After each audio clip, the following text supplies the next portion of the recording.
Good morning. Praise the lord. Hallelujah. మన ప్రభువును మన రక్షకుడైన ప్రభు అయిన యేసుక్రీస్తు నామమున ఈ ఉదయ కాలమున శుభాభివందనాలు తెలియజేస్తా ఉన్నాను ప్రియులారా. ఈ దినము వాగ్దానము యెషయా గ్రంథము 1వ అధ్యాయము 19వ వచనము. యెషయా గ్రంథము 1వ అధ్యాయము 19వ వచనము.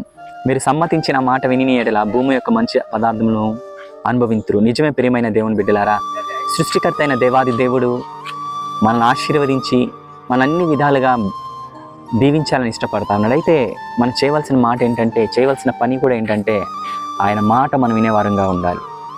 ఆయన మాటకి మనం సమ్మతించే వారంగా ఉండాలి. దేవుడు ఏదైతే మనకు చెప్పి ఉన్నాడో అది చేసే వారంగా మనం ఉన్నట్లయితే దేవుడు మనతో చెప్తున్న మాట ఏంటంటే, భూమి యొక్క మంచి పదార్థాలను అనుభవిస్తామంట ప్రియులారా.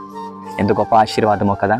అయితే మనం ఆయన మాట విని ఆయనకి ఇష్టానుసారమైన జీవితం మనం జీవిస్తూ ఆయనకి ప్రీతికరమైన పాత్రలుగా మనం ఉన్నట్లయితే మనలను, మన బిడ్డలను, మన కుటుంబాలని ఆ దేవాది దేవుడు నూరంతలుగా దీవించి ఆశీర్వదించి ఫలింపు చేయాలని ఇష్టపడతా ఉన్నాడు. కాబట్టి యెషయా గ్రంథం 1:19 ప్రకారం ఆ వాగ్దానపు నెరవేరు కొరకు మనమందరం కూడా ప్రార్థన చేద్దాం ప్రియులారా.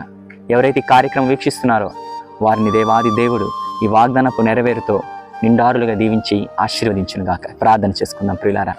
మహాపరిశుద్ధుడైన తండ్రి, మహిమగల దేవా, మీకు స్తోత్రాలు.